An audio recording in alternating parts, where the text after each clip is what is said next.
сәждеге барғанда белім ашылып қалса намаз бұзыла ма дейді. Жалпы бұл жазды күндері көп болып жатады, иә. Күн ыстық күндері футболка киеміз, мысалы, сәждеге барған кезде адамдардың белдері ашылып қалып жатады.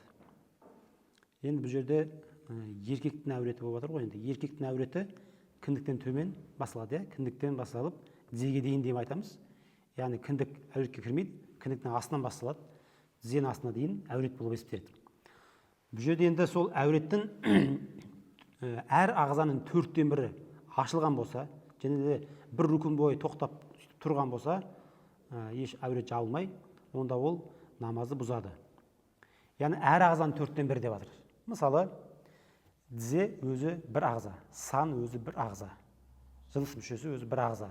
Сосын да кіндіктің төбемінен бастап, бел арт жағынан, алды жағынан айландыра өзі бір ағза болып есептеледі.